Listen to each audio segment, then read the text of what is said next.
Data Analytics 0 to Hero, Video 5, Working with Files. Video 5 of the 30-part series, and the final Foundations video, Reading and Writing Text, CSV, and JSON files in plain Python. We'll use a real dataset for the first time in TCARs, the classic set of 1974 motor trend car road tests. Let's jump straight in. Running the cell now. Before you start, open a new Jupyter notebook in VS Code and select your Python interpreter as the kernel.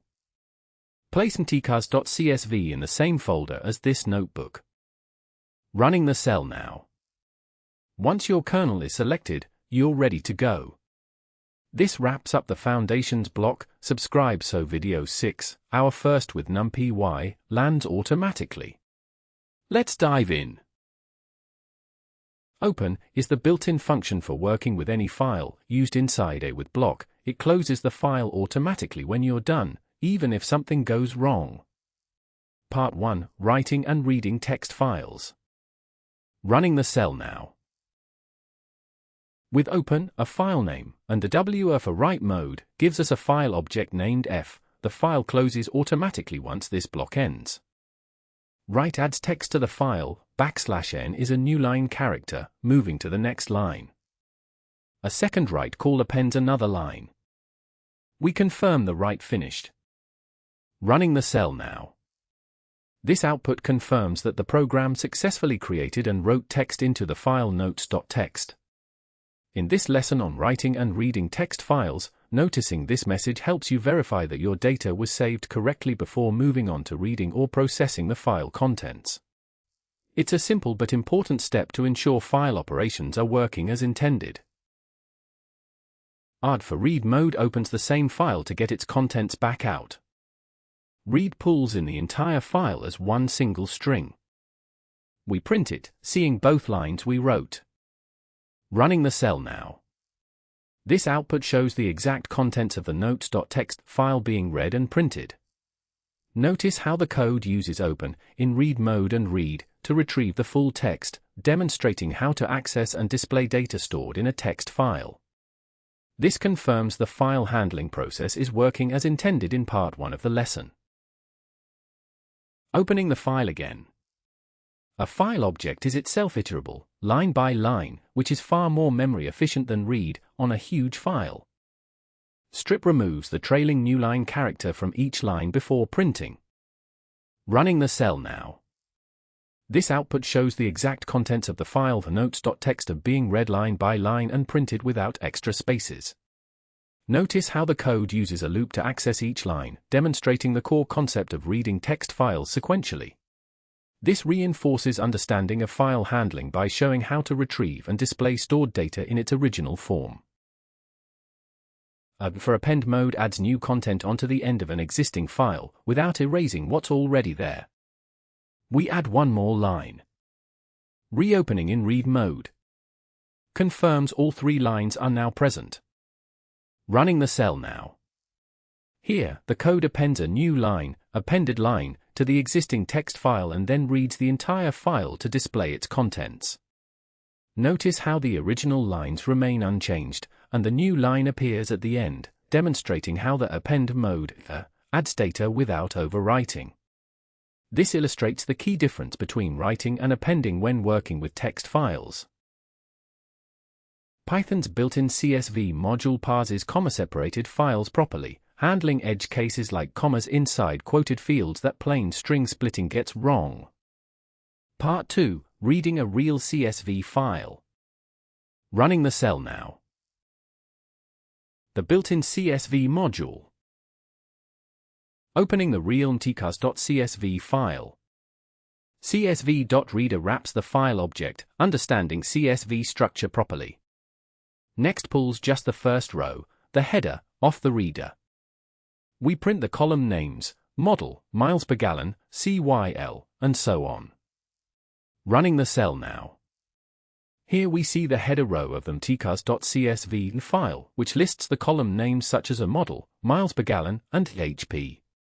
This confirms that our code correctly reads the first line of the CSV, allowing us to understand the data structure before processing the rows.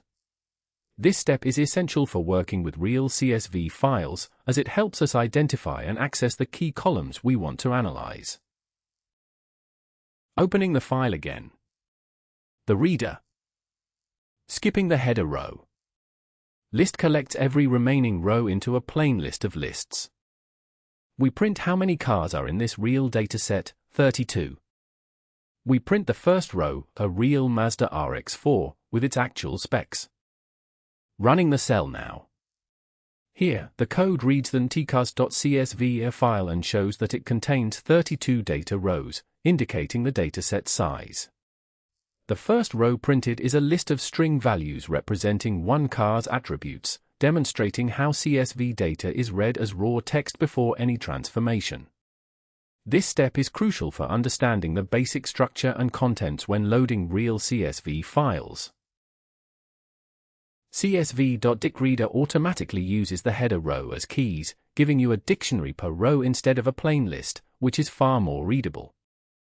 DictReader for named columns. Running the cell now. Opening the file once more. DictReader instead of plain reader. Collecting every row. We print the first car as a full dictionary. Now we can pull out fields by name instead of position. The same for any other field.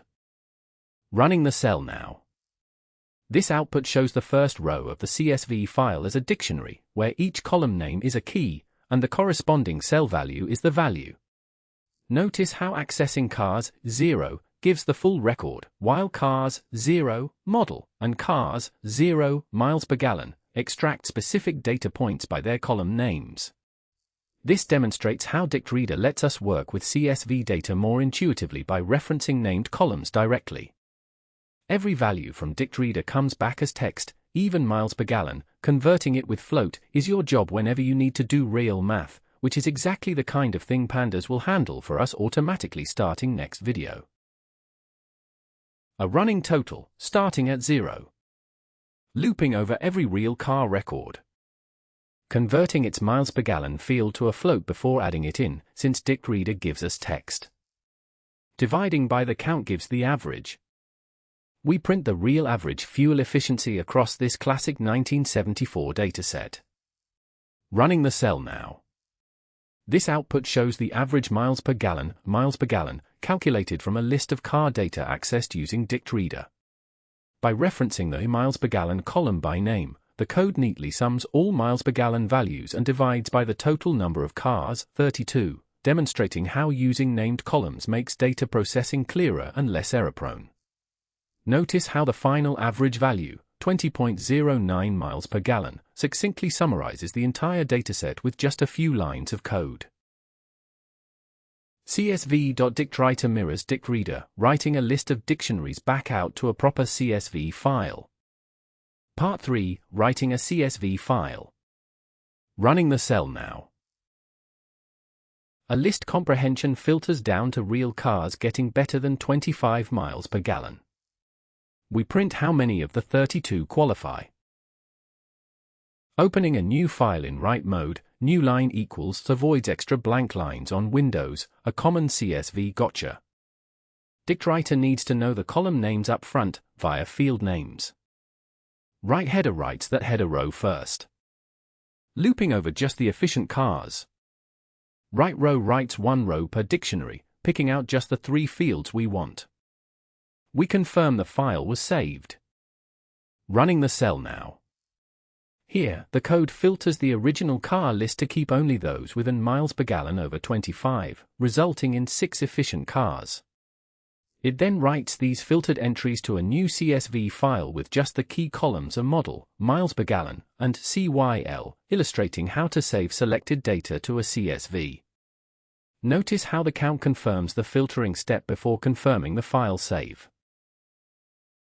JSON is the standard format for structured data on the web, and in APIs, Python's JSON module converts directly between JSON text and native lists and dictionaries.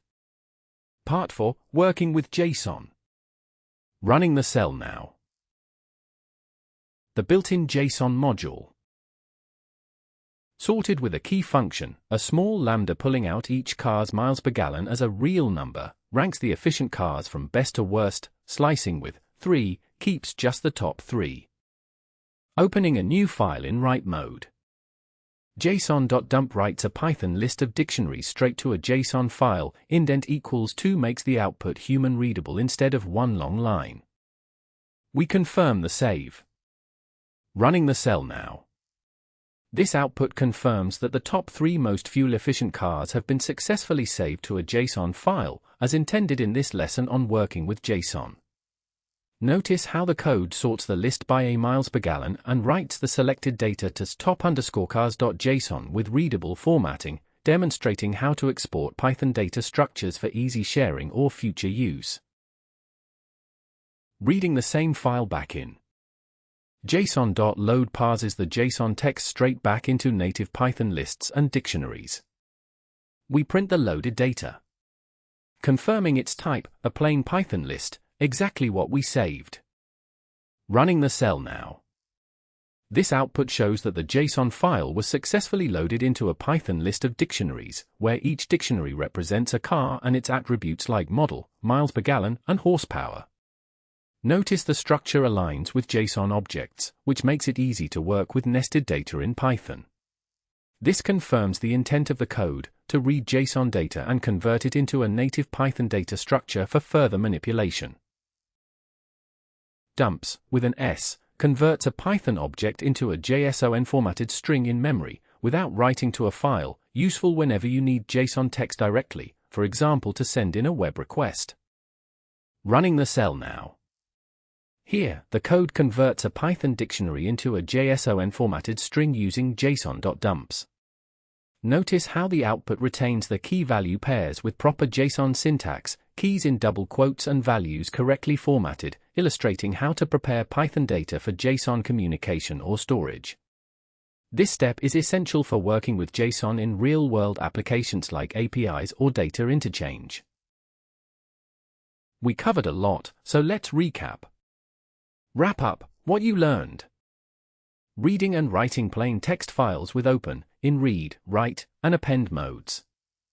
Reading a real CSV file with csv.reader and csv.dictReader. Writing a CSV file with csv.dictWriter. Reading and writing JSON with json.load, json.dump, and json.dumps. All of this on a real dataset, 1974 Motor Trend Car Road Tests.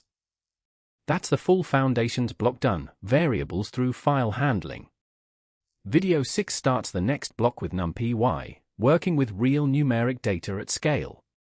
Subscribe so it lands automatically. See you there. Running the cell now.